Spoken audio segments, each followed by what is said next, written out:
Okay, well, we're going to get started because I think we're going to need the whole class to get through this. And I'm sorry that I missed putting chapter 14 on there. Oh my gosh. Oh. Okay. There's 8 of them, right, that we're doing? Yes. 7. No, there's 8 of these different things. Yeah, but we're doing 2 small ones next week, and then we take a break, 2 weeks off, and then we come back in January, the first week of January. Yeah, Syria and Philistia. It's Assyria and is it Moab? No. Philistia. Yeah, those 2 next week. The Philistines. Yeah, yep. Okay, let's open with prayer.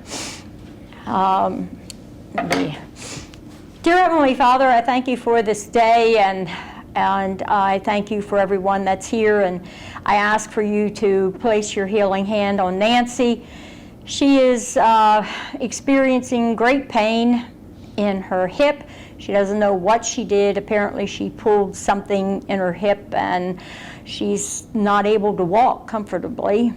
And so keep your healing hand there and help her to heal, and maybe give her the wisdom to know to go to the doctors. But Lord, you know what's best. Heavenly Father, I also lift up to you Dina, who is a young woman who already has had a heart valve transplant and now needs another one because this one isn't functioning. And so, Heavenly Father, be with her. You know who she is, and just, be with her and her family, who is very concerned. Her sister is very upset about it because she also had a heart valve transplant, and now she's wondering if she's going to be next to need one. So, just be with the family and give them whatever it is that they need to get through this process till the young woman has the surgery, and then your healing hand to get her to where she's back to 100%. Heavenly Father, we live in precarious times, not just because of COVID, but all the stuff that's going on out in the world, that angry people that are doing foolish things. And Lord, I just ask for us to, have a safe holiday and celebration of your son's birth, and for all of us to be able to enjoy our families and to be safe, and just give us the wisdom to know, what we need to do to remain safe from the COVID and just to be safe, period. Heavenly Father, I ask all of this in Jesus' name. Amen. Okay.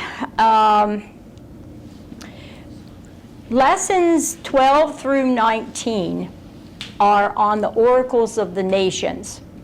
And this is where Isaiah is going to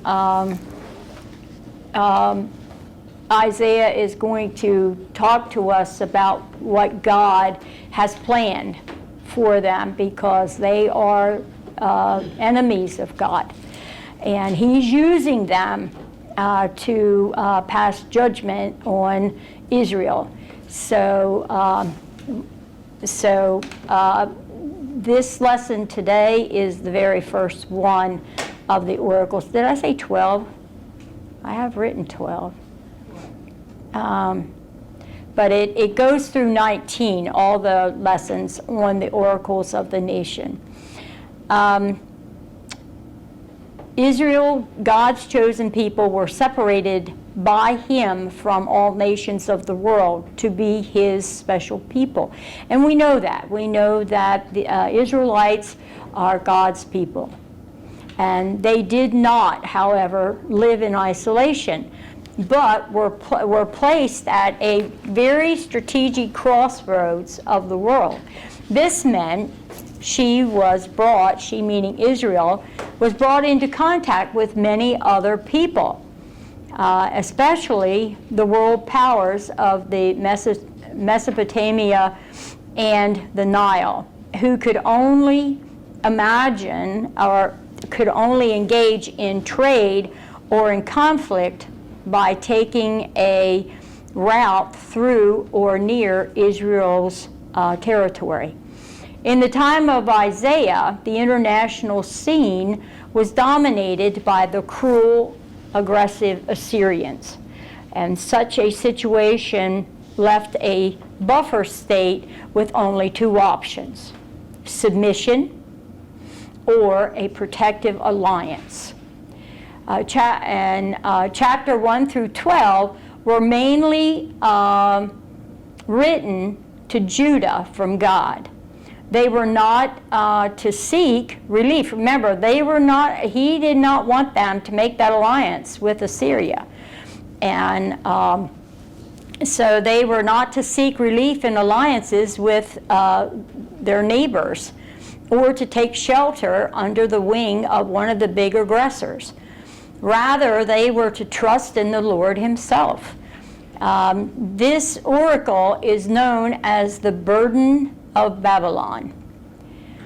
And I will read the first 23, 1 through 22 in 13. An oracle concerning Babylon that Isaiah son of Amos saw.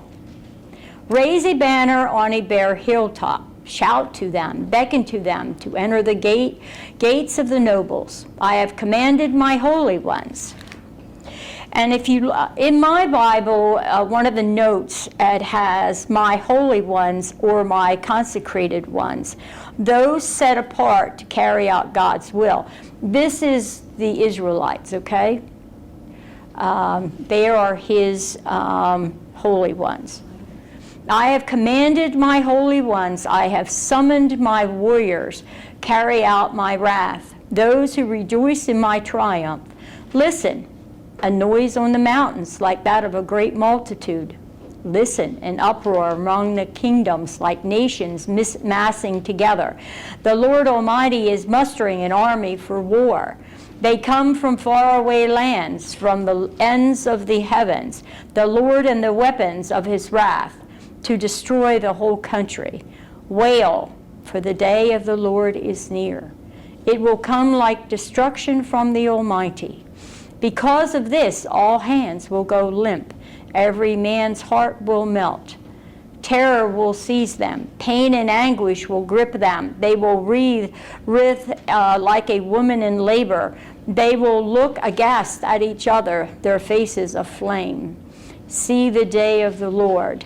Remember, the day of the Lord is Judgment Day, is coming, a cruel day with wrath and fierce anger to make the land desolate and destroy the sinners within it.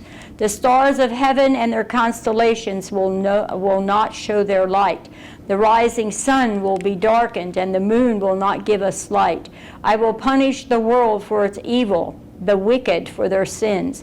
I will put an end to the arrogance of the haughty.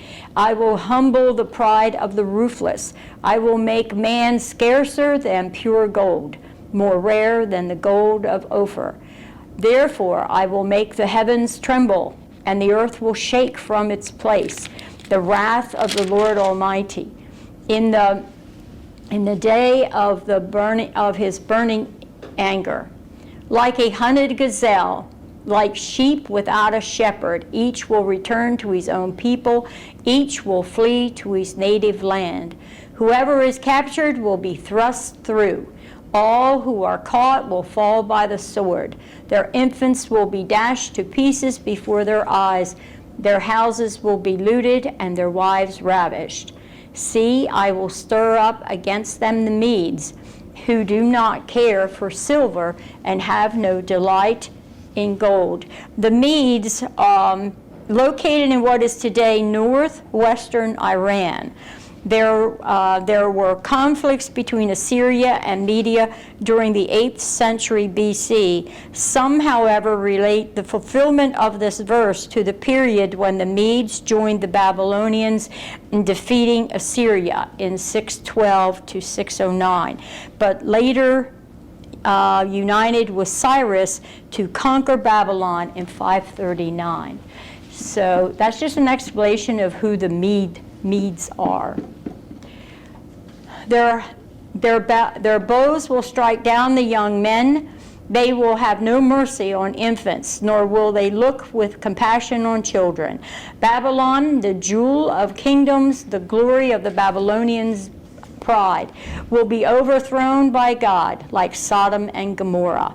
She will never be inhabited or lived in through all generations. No Arab will pitch his tent there, no shepherd will rest his flocks there. But desert creatures will lie there. Jackals will fill her houses. There the owls will dwell, and there the wild goats will leap about. Hyenas will howl in her strongholds, jackals in her luxurious palaces. Her time is at hand, and her days will not be prolonged. So, looking at verses 1 through 5,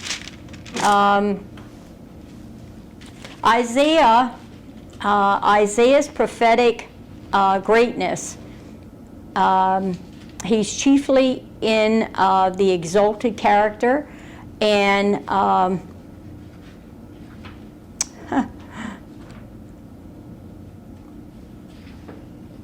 and I guess it's vast range of themes he declared. Added to this was an outstanding gift for vivid, memorable communication. When he talked, you got a picture, of what he was saying. And you see that in any of his writing that we've gone through already. You can see that. He is known for that. In these verses, the reader or hearer is presented first with a sight for his eyes, okay, and then sound for his ears. So the imagination is pressed to use those two senses to convey a reality, so impressions as almost to be tangible. So what they're saying basically is that his words are so good that it touches your imagination, because he presents something that you're going to see and then something you're going to hear, and using those two senses you get a picture of what's really happening. And first, the first people to hear that were the Israelites, and so I can imagine what they were hearing was kind of frightful. And also, using both of your senses, hearing and vision, would really give you if you have any kind of imagination, you're going to be able to see it and understand what he's saying, what the destruction's going to be like. A bare hillside is disclosed with a banner. A shout and a jester are added to the banner. So the army will be mustered with urgency. So, what he said is the banner's there, but then what did they hear? They heard a lot of noise, shouting, right? People. And so that's when it says, they were talking about the ears, all the noise that they heard. Listen, a noise on the mountains like that of a great multitude. Well, it's the army. And so the phrases, a bare hilltop, and the phrase, the gates of nobles, suggests a contrast between the remote areas from which the army comes from and the sophisticated urban civilization they will destroy. So, like the Assyrians, this army is the instrument of the Lord. Holy here is no character reference. It implies that the person so designated have been set apart from others and set apart by the Lord for his purpose of punitive destruction. The war is the second of human voices in such numbers and volume that words are indistinguishable in the great chaos. In verses 6 through 8, they talk about the day of the Lord, and I already mentioned that that's considered Judgment Day. Emphasizes the certainty and decisiveness of the Lord's historical judgment in the future. Okay, the prophet here piled up expression after expression to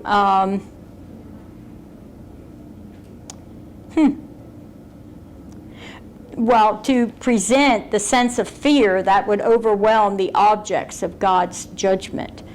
And in verse 9 through 13, where now this oracle of judgment on a great coming world power begins to expand to cover the whole world. He starts talking about other countries and other places. And so God created the natural order, and some indication of this is given in the penalties prescribed in Genesis 3:14 to 19. And I want to read that. 14 through 19.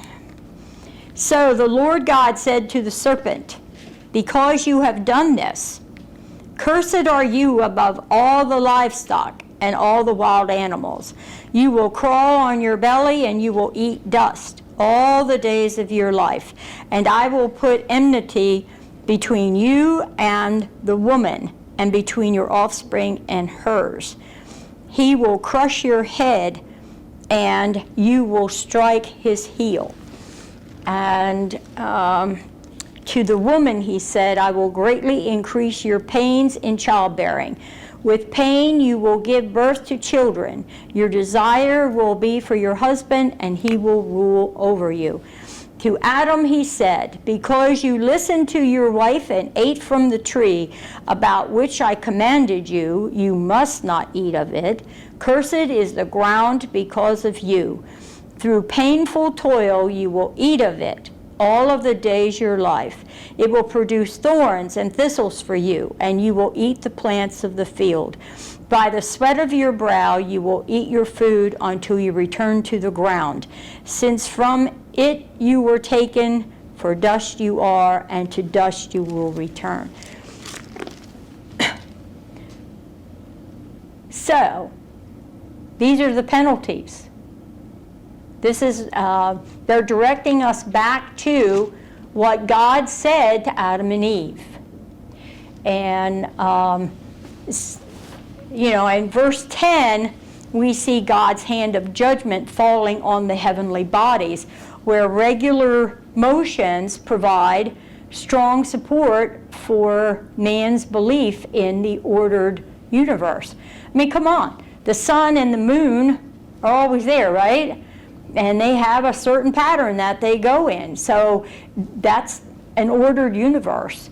And and even the earth, it rotates on its axis, and we understand all of that. But he is saying he's going to take that away, right? The stars aren't going to shine anymore, nor the sun, nor the moon. It is characteristic of Isaiah to mention arrogance and pride as prime targets of God's judgment on the wicked. Human pride offers blatant insult to the God who is highly exalted and to whom all his moral creatures should submit in obedient worship. Verse 12 makes it very clear that the judgment pictured is universal. If we look at 12, 12 says, he will raise a banner for the nations and gather the exiles of Israel. He will assemble the scattered people of Judah from the four corners of the earth. You're doing verse 12 where? Yeah. Oh, I'm reading from the wrong chapter. Sorry about that. Hey, you know, it says, I will make man scarcer than pure gold, more rare than the gold in Ophir. That doesn't make sense to me either. Does that mean maybe that he's leaving a remnant? Well, we know he's going to leave a remnant, Yeah, but that doesn't mean they're not going to go into exile. But a remnant's always going to be there. A remnant's here today. We're part of it, hopefully. I think what James asked me is if I will make man scarcer than pure gold, is it only going to be the remnant left? Is that what that's Yeah. referring to? Yeah, but we, I think we even talked about this last week, that the remnant eventually is not going to be just Jews. It's going to be Gentiles too, because Jesus changed that. When Jesus came, and I mean, all through Isaiah, he alludes to the Messiah. And I mean, he predicts the Messiah.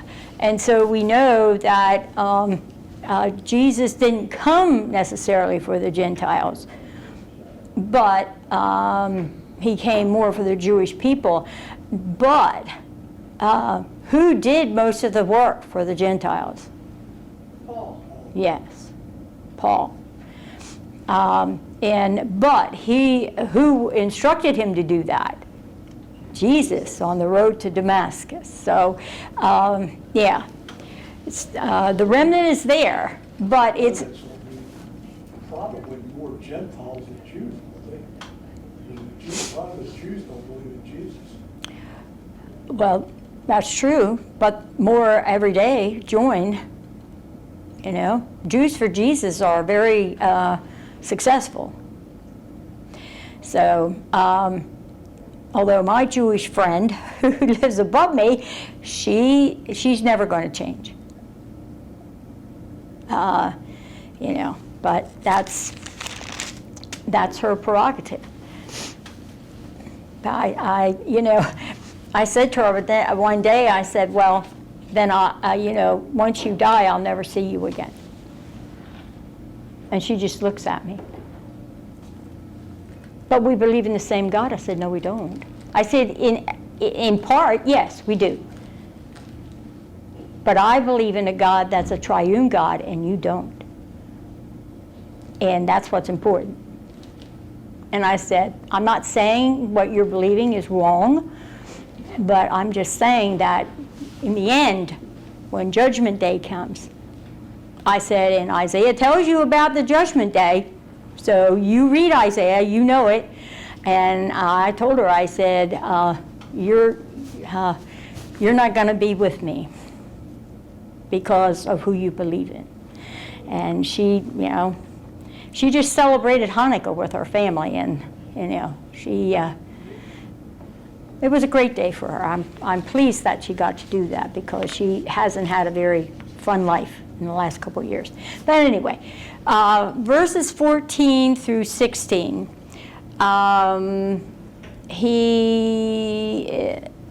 The prophet has made no reference to the human agents of God's justice since verse 5, and is clear that a universal judgment is in view. Okay? Such a judgment cannot be humanly executed.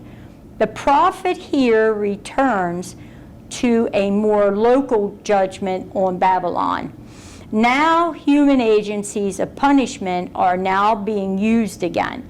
A prediction of the day of the Lord may be back again and go away again.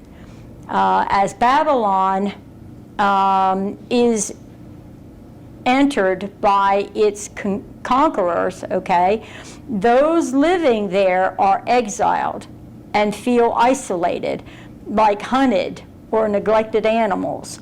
They try to make a home. This part of the prophecy will make no distinction between the native and native born, okay, and then the unwilling newcomer. So in other words, whoever's there, I mean, say you were a merchant and you were passing through Babylon, okay, selling your wares. If you got caught in it, they don't distinguish between, oh, are you from Babylon or do you belong somewhere else? Everybody gets wiped out. That's what that's saying. In verse 17 through 22. Verse 17 is of special interest because of its reference to the Medes. And I already read that section from my Bible, the explanation. Babylon, a very ancient city, seems to have had a special prestige among the peoples of the Near East. This special status, okay, was shared also by its leader, leading Marduk, and no, he's actually its leader, Marduk, and is well expressed in the phrase, the jewel of kingdoms, which Isaiah gave to it in verse 19. Already, Babylon was a sure candidate for divine judgment, but the cup of its sin was to become full in the days of its new empire, when it would oppress many nations and destroy Jerusalem and its temple. The Assyrian king Sennacherib detested Babylon and destroyed it in 689 BC. This was a partial fulfillment of the prophecy in verses 20 to 22. Babylon was quickly rebuilt. It took years for total desolation, but it did happen.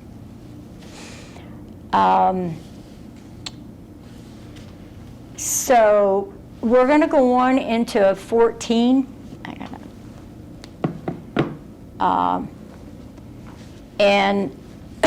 And then we'll hopefully we should be able to get to the questions. If not, we can finish them next week. But I'm going to read the whole chapter. It goes to 20. Yeah, right. I will read up through 23. Okay. I'll have some explanations as I go through too. The Lord will have compassion on Jacob. Once again, he will choose Israel and will settle them in their own land. Aliens will join them and unite with the house of Jacob. Nations will take them and bring them to their own place.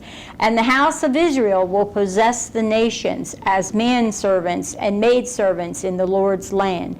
They will make captives of their captors and rule over their oppressors. On the day the Lord gives you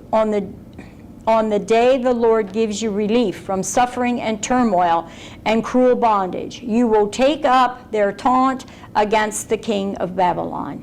How the oppressor has come to an end, how his fury has ended. The Lord has broken the rod of the wicked, the scepter of the rulers, which in anger struck down peoples with unceasing blows, and in fury subdued nations with restless aggression. All the lands are at rest and at peace, and they break into singing. Even the pine trees and the cedars of Lebanon exult over you and say, now that you have laid low, no woodsman comes to cut us down. The grave below is all astir to meet you at your coming, It rouses the spirits of the departed to greet you. All those who were leaders in the world, it makes them rise from their thrones. All those who were kings over the nations, they will all respond. They will say to you, you also have become weak as we are, and you have become like us. All your pomp has been brought down to the grave. Along with the noise of your harps, maggots are spread out beneath you, and worms cover you. How you have fallen from heaven, O morning star, son of the dawn. You have been cast down to the earth. You who once laid low the nations, you said in your heart, I will ascend to heaven. I will raise my throne above the stars of God. I will sit enthroned on the mount of assembly, on the utmost heights of the sacred mountain. I will ascend above the tops of the clouds. I will make myself like the Most High. But you are brought down to the grave, to the depths of the pit. Those who see you stare at you. They ponder your fate. Is this the man who shook the earth and made kingdoms tremble? The man who made the world a desert, who overthrew its cities and would not let his captives go home?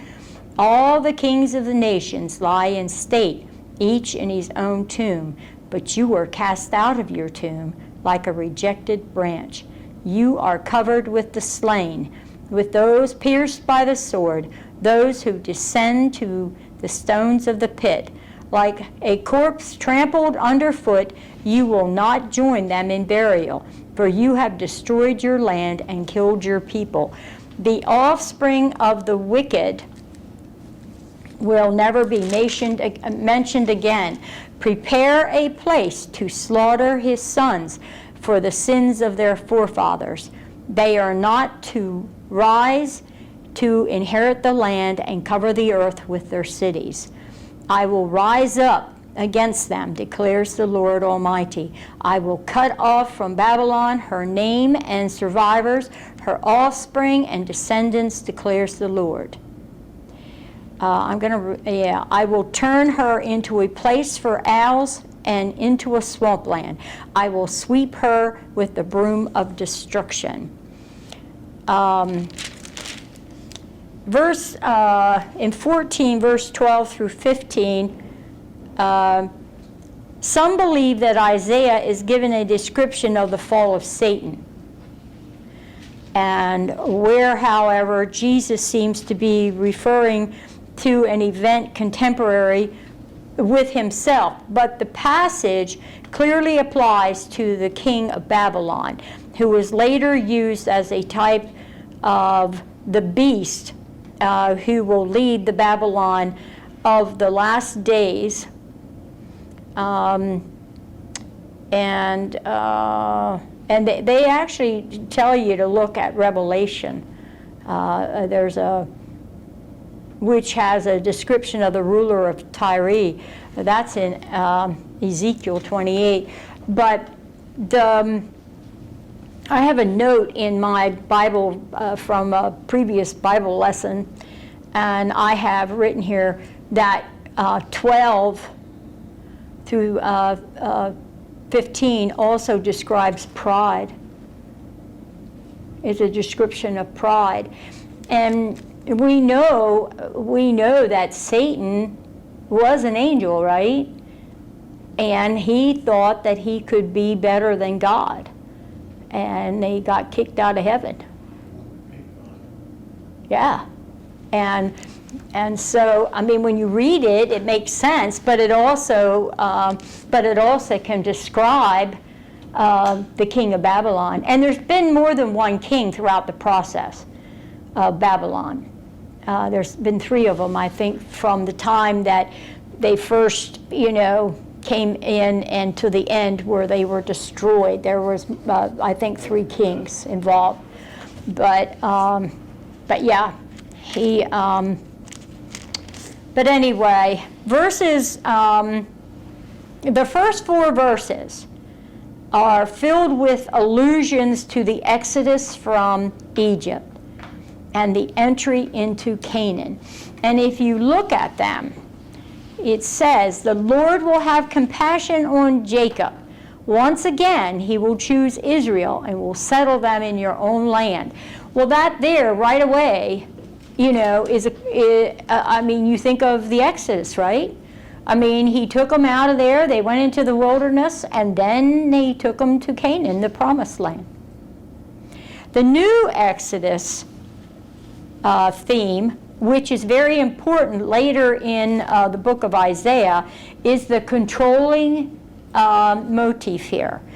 In other words, it's the controlling story that's going on through it. We've already heard about the Exodus or in earlier parts of Isaiah, and it's something that's going to go through until the end.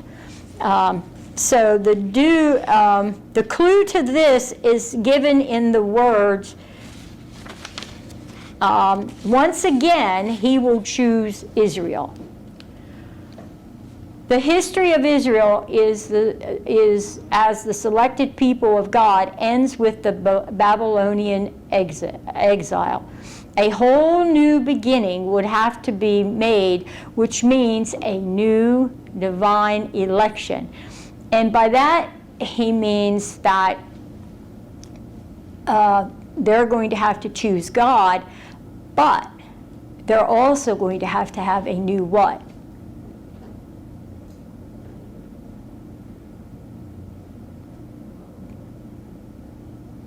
What did God, God made a promise to them, right?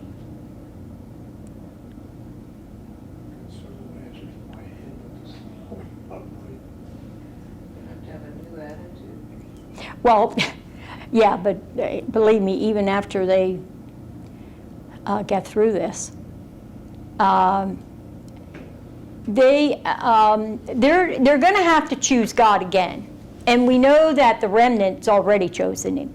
So the remnant's all that's going to be saved. They're going to come out of exile, but they're going to have to make a new promise with God. I can't think of the word. I want to say contract, but that's not covenant. They're going to have a new covenant. Didn't they also have a new covenant with him when they went into the promised land? Remember, we talked about that. And so, because they have wiped out that covenant, they have done everything possible to destroy that covenant. And so now they're going to have to. Now, in the phrase, in their own land given by, this means land given by divine promise, which we know God gave them a piece of land. When Israel left Egypt, there were other people with them also.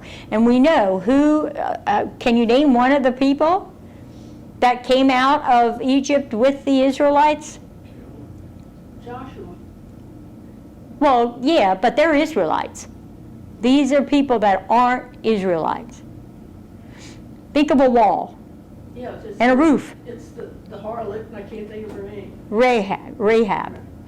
And Jethro, and then there were also believing Gentiles. And so they came out onto, and they came out of Egypt with the Israelites. Now, were they with them in the wilderness? I don't know. I haven't found anywhere where it tells me that. In verse 4b through 11, at this point, one of the greatest poems in the whole prophetic body commences and goes through verse 21. This taunt, and that's what they call it, this taunt is disguised as a lament. The subject is the king of Babylon, the oppressor. But the reference to the Lord in verse 5 is important. It is the only place where God is mentioned directly. The increasing blows and the relentless aggression in verse 6 conjures up an atmosphere of terror. And the pine trees and cedars could be taken figuratively or literally.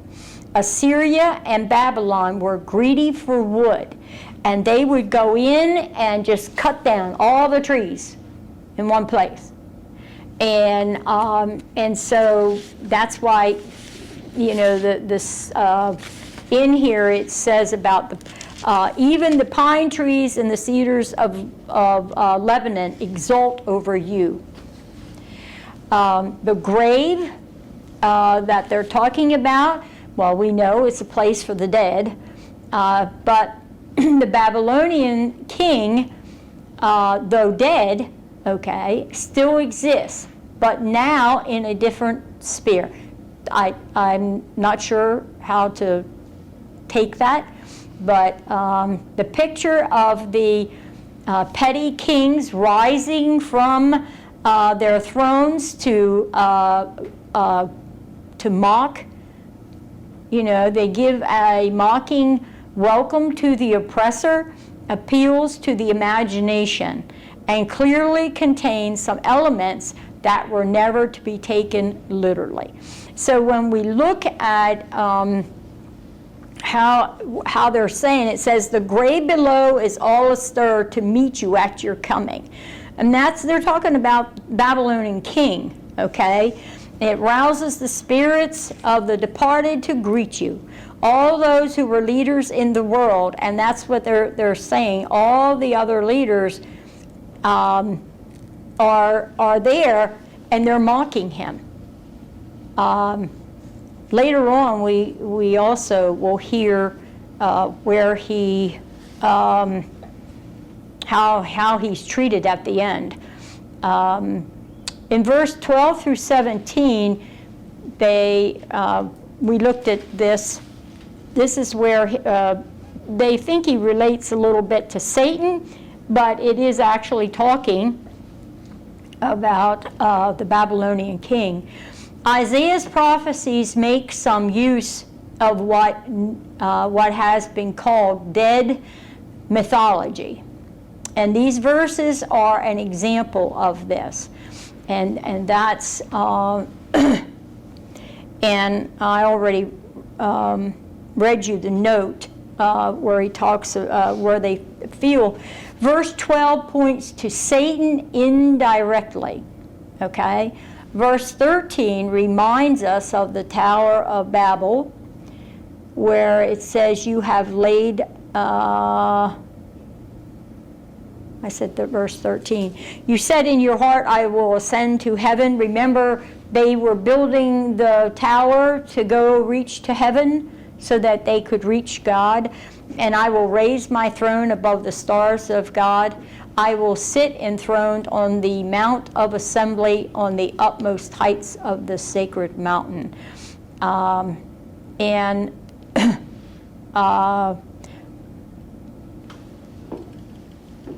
also the leveling power of death is outlined in verse 15 through 16. And this is where, you know, he says, but you are brought down to the grave, to the depths of the pit. Those who see you stare at you, they ponder your fate. Is this the man who shook the earth and made kingdoms tremble? And so he's saying that the king of Babylon is going to be leveled out. And verse 18 through 21, we know that great emphasis was made to have a perfect burial in Old Testament times.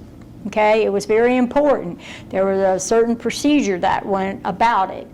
How horrifying to a great king of Babylon and many of his contemporaries would be the prospect of his lying out in an open pit, which they talk about in 19, verse 19, unburied, his royal body, undistinguishable from those of his soldiers, to be thrown in a common burial pit.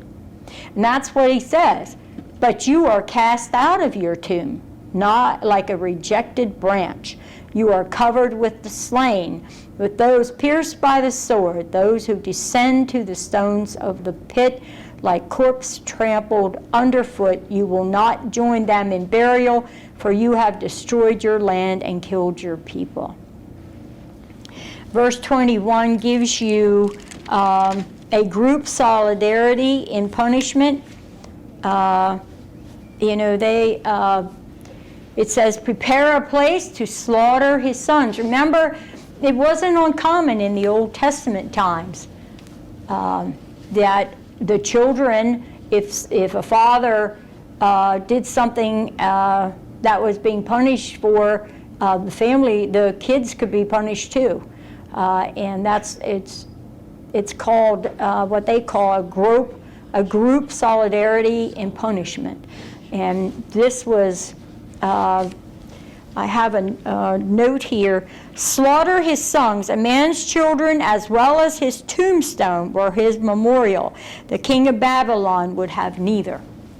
They were going to kill all his offspring. And that would be, So we need to, I'm going to read 22 and 23 again. I will rise up against them, declares the Lord Almighty. I will cut off from Babylon her name and survivors, her offspring and descendants, declares the Lord. I will turn her into a place for owls and into a swampland. I will sweep her with the broom of destruction. This is a taunt that's extended to include Babylon itself, at least partially through Sennacherib's destruction of Babylon in 689 BC. Ultimately by the Medes and Persians after they took Babylon in 539. Here in these verses, the all-powerful divine king asserts his own intention to act against Babylon. The king of Babylon's sin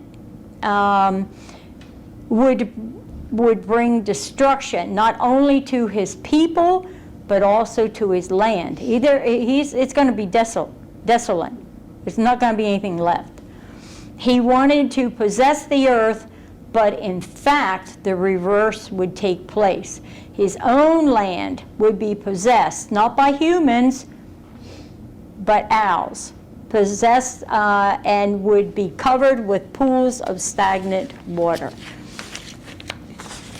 I always find it amazing when you read a lot of the prophecies in that. And what I like about, and especially in my Bible, and my commentaries also give me, they tell me when it actually was fulfilled. And we know Babylon was totally destroyed. After the first, it quickly came back, but then when the Medes and the Persians united, they wiped it out. So let's go back to the questions.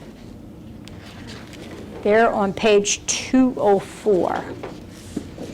And it says, I like, this oracle is remarkable for its details, fulfilled at various times over centuries.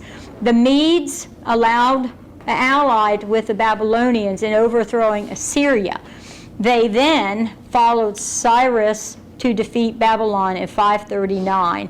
The city of Babylon was renowned for its beauty. Remember the Hanging Gardens?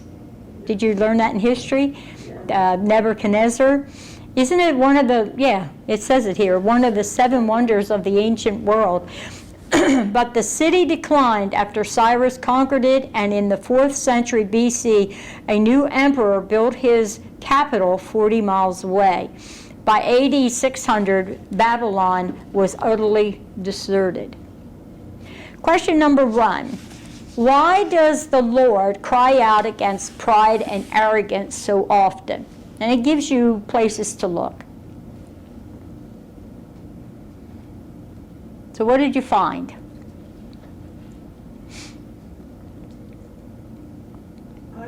I have verse 11, the arrogance of a haughty, the humble pride, ruthless, they think that they are better than God and worship other idols.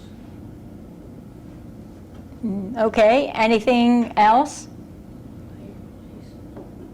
He will punish the world for its evil and the wicked for all their sins.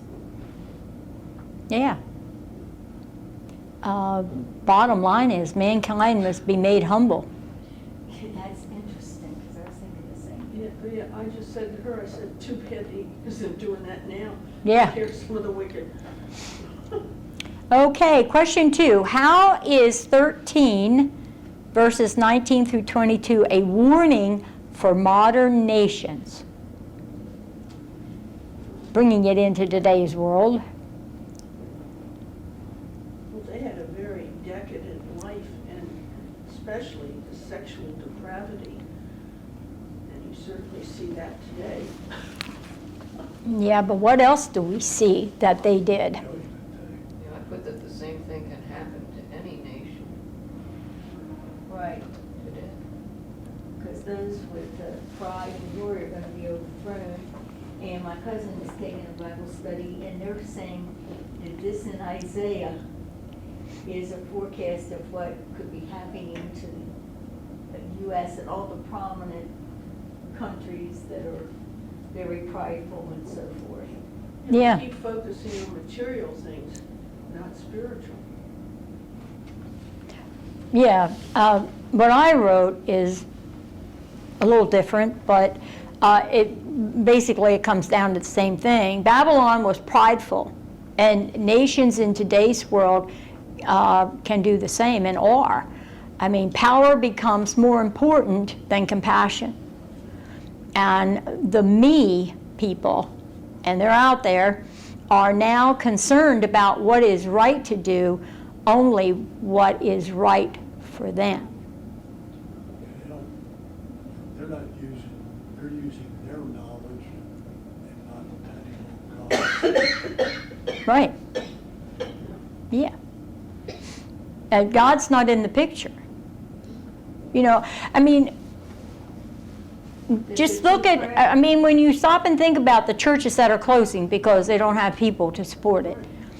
The And ones that are left in these small churches are people our age. and that's true. Yeah.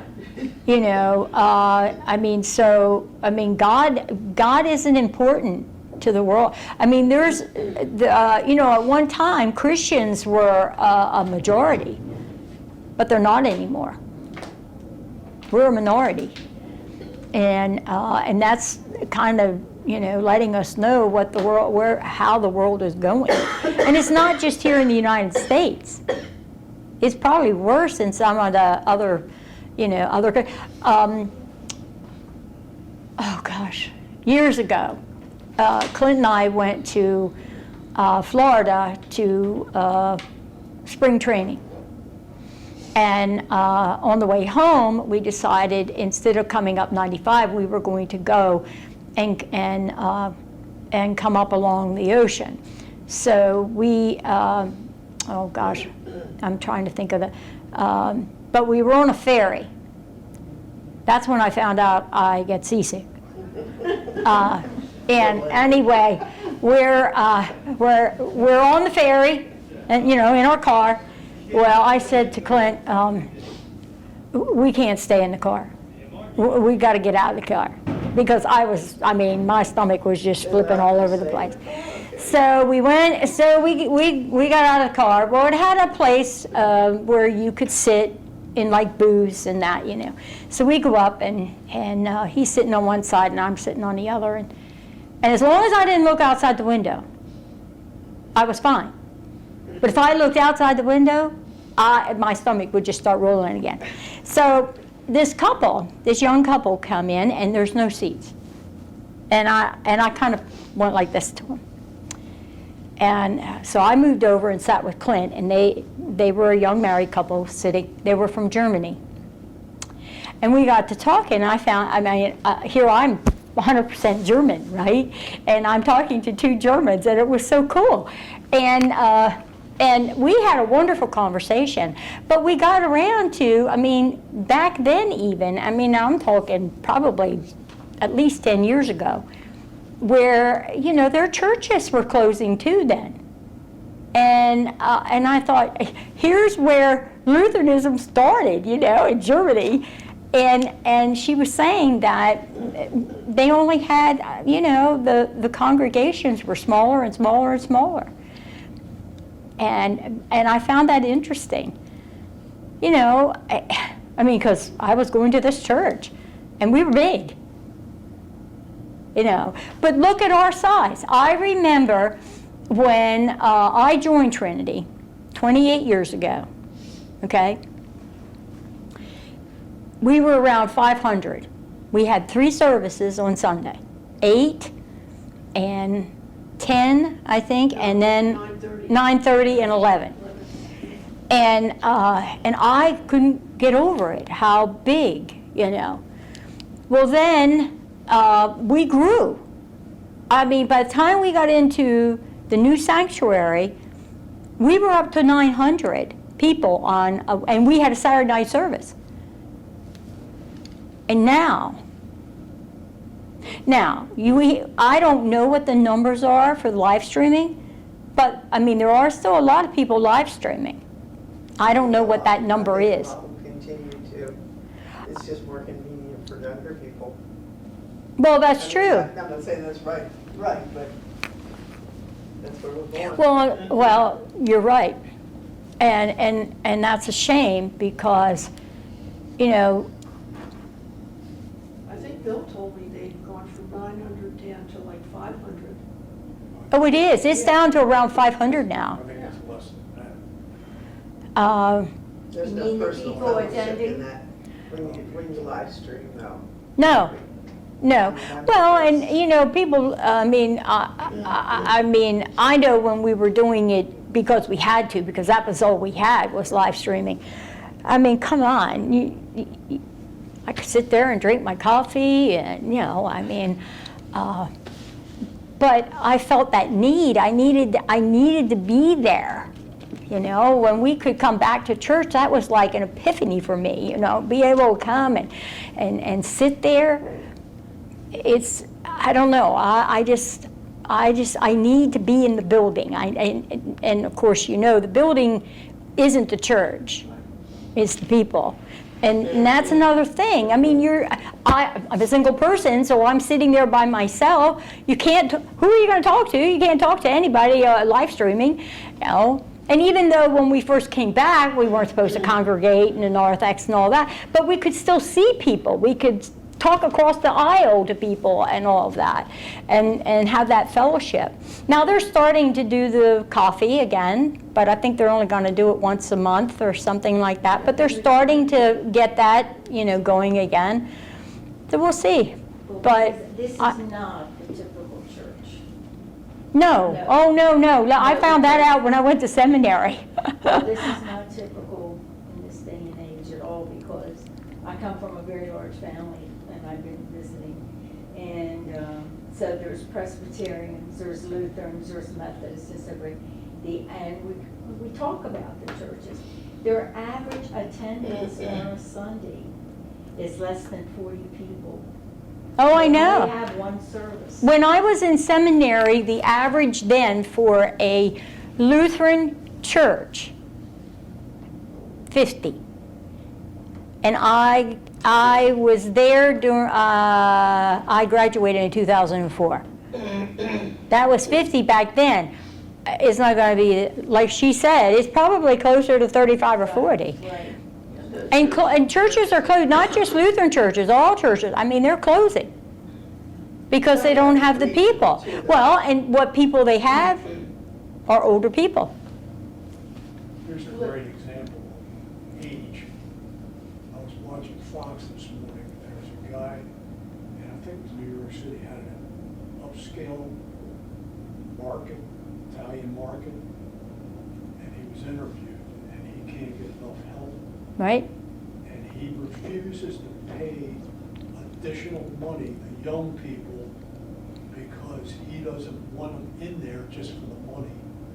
So he's hired people anywhere from 35 to 70s. And he said, from 35 down, they're the ones that want to sit home and get checks. And there are probably a lot of those that don't go to church also. Mm-hmm. Yep. That was interesting. Well, and like, one of these ladies, I don't know if it was Janet or who said it, but the younger people are probably the biggest group of people that are still live streaming, because it's easier to take care of the kids. They don't have to get them up, get them dressed, bring them out. They're sitting it, and the kids. I mean, I don't know if are they still doing a live stream program for the kids? I don't think so. Because they do have Sunday school. I mean, they have Sunday school, but and that age group, because it's easier for them. That's why they're doing it, most of it. I think it's wonderful when I see the families that are there with their kids. I think it's good. I just wish more people would, move out of wherever their computer is and come to church and have that fellowship. But anyway. The church that we attend in New Jersey, Bill's in contact with 2 people that are still attending, and they're down to about 10 Sunday. And Sad. I don't know how Unfortunately, you keep a church open with that few people. I don't they're either. going into their endowment, and the pastor thinks he does practically everything virtual. And on Sunday, all during the pandemic, and the organicism coming was not there. We couldn't even sing when we went there for Easter. It was, Oh.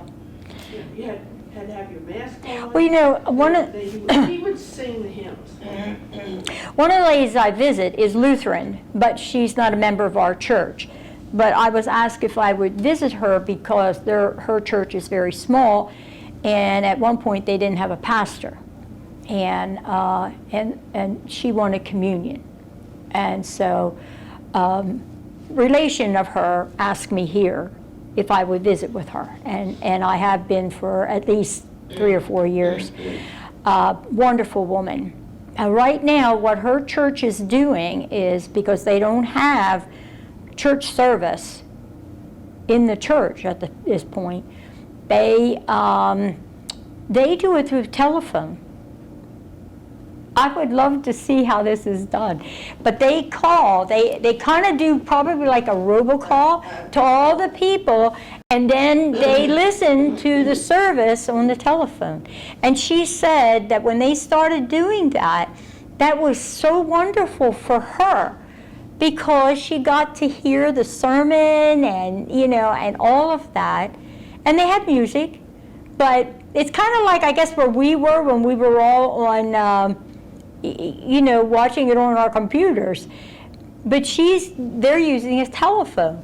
And because they're a small church, very small church, they do have a pastor now, but it's a very small church, and they don't have the technology that we have. We are so blessed. To have the technology that we do and what we can do with it, to have that expertise is just incredible. So. We have a lady at our church that didn't have technology, and we had a member that when it would go live, he would call her and just lay his phone there, and she would listen through her phone. He would lay his phone by the speaker. That's great. Didn't have the means. But when she told me that, I was like, seriously? Through the telephone?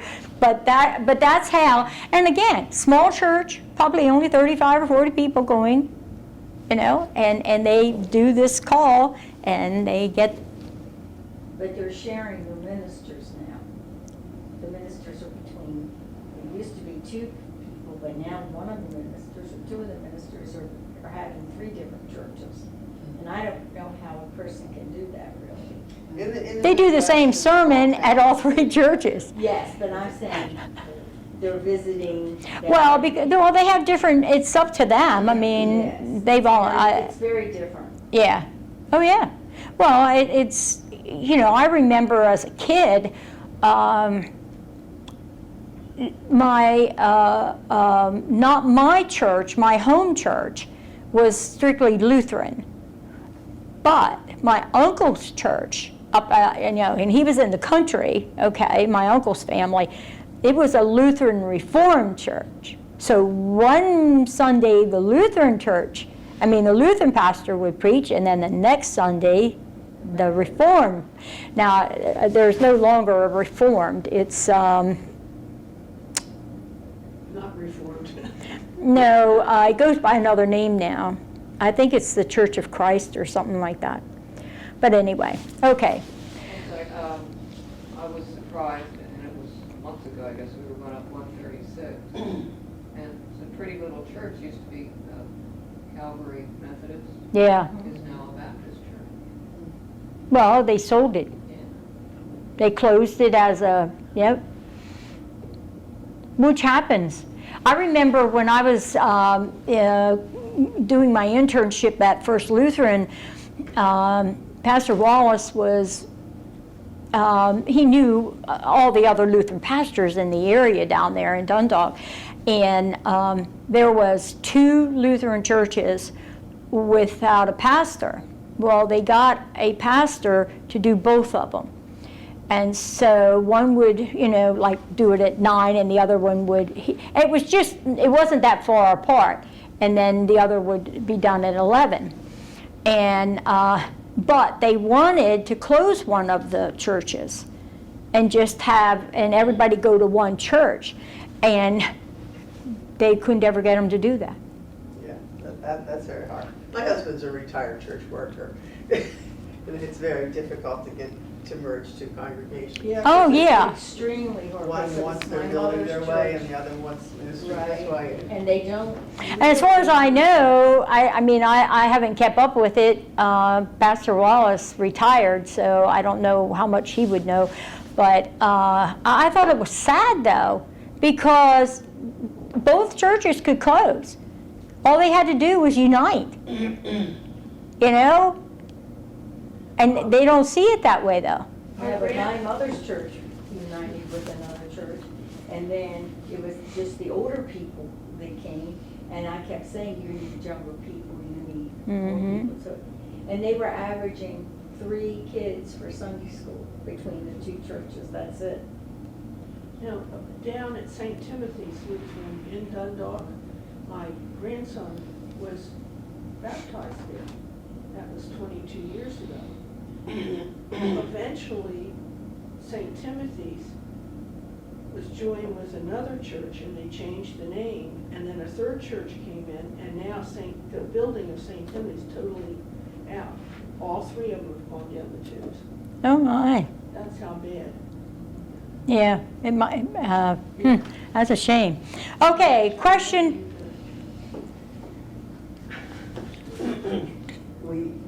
Can I talk a minute? Yeah. We were members of First Lutheran on Burke Avenue, close to Towson University. Oh, yeah, I know where that is. And the church has fallen apart. We've only been members there 3 years. We lived around the country, because my husband's a retired church worker. And they voted to leave the building, they could not afford it.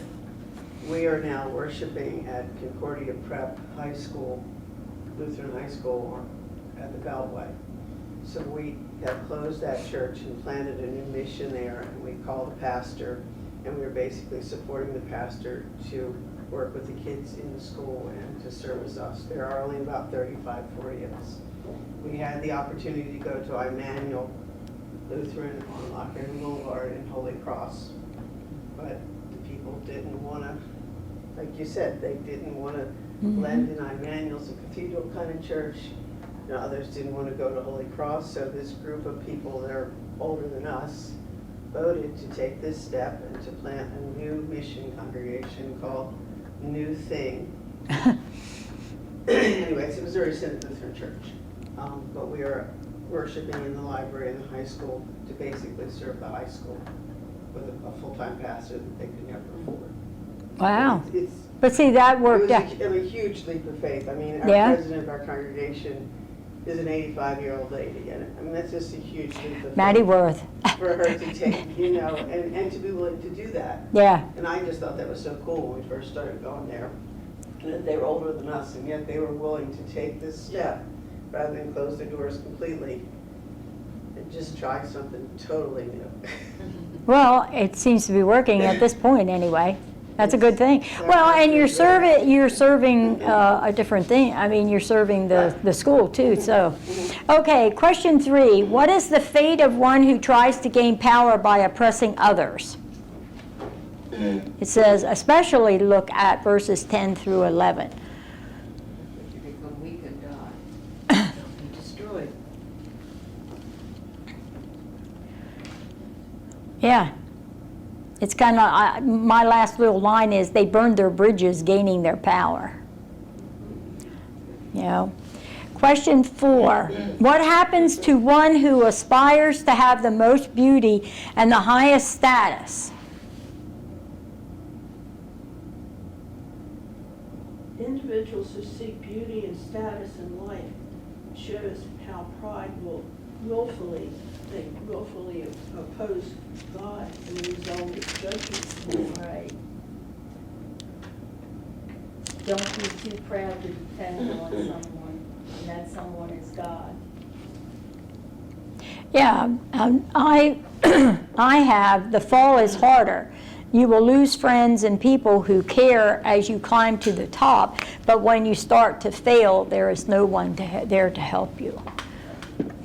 5. In 14, 4 through 21, the king of Babylon is symbolic of all the kings and others who aspire to take God's place.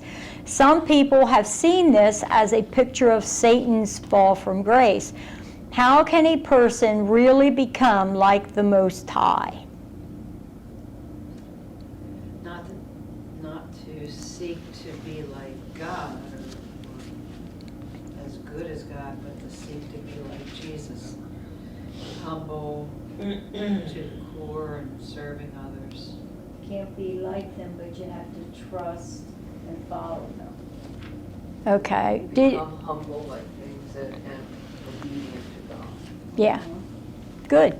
Okay, in the comparison, they want us to compare Philippians 2, 5 through 11 with Isaiah 14, 13, 15. What is Isaiah 14, 13, 15? What do you see? Thought I marked it. Well, the answer I put was through God's compassion. Well, if you look at 14, 13, 15, who did we talked about this a little bit. What did we say that it was describing? As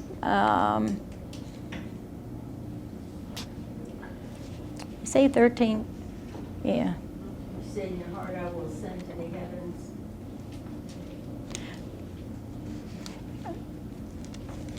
Actually, if you look more at 12, is what Isaiah 14, 13, 15 is more or less talking about Satan. You're in In the the previous foot- question. In here in the footnote, it You're says, we need to be in chapter 14. Right. it said morning star, I am in sun, and 14. dawn could be names used to worship the kings of Assyria and Babylon. Most likely it means that they will fade like the morning Well, star when the sun rises. Yeah. Question 6 asks you to look at 14, 1 to 2. Yeah, but I'm on question 5. The comparison between Isaiah 14 and Philippians. If you read Philippians, who is it describing? Huh? I don't know. Jesus. I didn't mark. I thought I marked it. Thought it was Jesus too. It is Jesus. So, but in Isaiah 14, 13 through 15, it was describing, they feel, it's also the king of Babylon, but it also can relate back to who? Satan. Satan. Okay, good. Question 6. Isaiah 14, 1-2 contains the seed of chapters 40 through 66. How will Israel's restoration to authority be possible? Look at 14:1. How is it going to be possible? And that's where I had the answer through God's. Yes. Right. Yeah, because through his compassion, he's going to bring them out of exile, like he did in Egypt. Okay, question 7. What does 13:1 through 14:23 tell you about God's character and interests? He loves all people, not just the Israelites. He loves the Gentiles. And he's compassionate, and he wants to save everyone, not just the Jews. Right. Okay. Those who oppose God will be destroyed. Well, he's going to pass judgment on sin. Yes, he's going to pass judgment. But what also will he do? Because of Jesus. Show compassion to those who. Well, he's going to forgive us, right? Okay. Next week, it's going to be, like I said, I think it's, I forget how many verses. It's 27 to 32? yeah, Isaiah 14, 27 to 32. yeah. And it'll be a shorter class, but we're going to have a party, a little party. And then we'll come back. I think it's, I think it's January 5th. Yeah. So see you all next week. Have a good weekend.